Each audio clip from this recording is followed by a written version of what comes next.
ವೈಕುಂಠ ಏಕಾದಶಿಯ ದಿನ ವೈಕುಂಠದ ಬಾಗಿಲು ಯಾಕೆ ತೆಗಿತಾರೆ ಅಂತ ಗೊತ್ತಾ?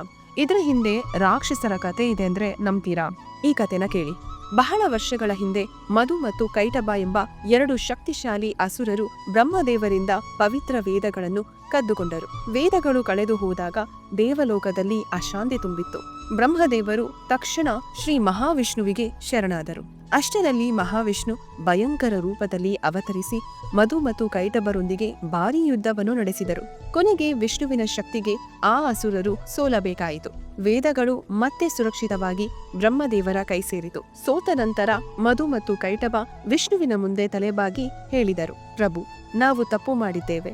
ನಿಮ್ಮ ಸೇವೆ ಮಾಡಲು ಅವಕಾಶ ಕೊಡಿ. ವೈಕುಂಠದ ಉತ್ತರ ದ್ವಾರವನ್ನು ಕಾಪಾಡುವ ರಕ್ಷಕರಾಗಿ ನಮಗೆ ಸ್ಥಾನ ನೀಡಿ ಮತ್ತು ಈ ದ್ವಾರದಿಂದ ಯಾರು ವೈಕುಂಠ ಏಕಾದಶಿಯೆಂದು ಪ್ರವೇಶಿಸುತ್ತಾರೋ ಅವರಿಗೆ ಮೋಕ್ಷ ದೊರಕಲಿ ಎಂದು ವರ ಕೇಳಿದರು. ಶ್ರೀ ಮಹಾವಿಷ್ಣುವು ಅವರ ಭಕ್ತಿಯನ್ನು ನೋಡಿ ಆ ವರವನ್ನು ದಯಪಾಲಿಸಿದರು. ಅಂದಿನಿಂದಲೇ ವೈಕುಂಠ ಏಕಾದಶಿಯೆಂದು ವೈಕುಂಠ ದ್ವಾರ ತೆಗೆದುಕೊಳ್ಳುತ್ತದೆ ಎಂಬ ನಂಬಿಕೆ ಬಂದಿದೆ.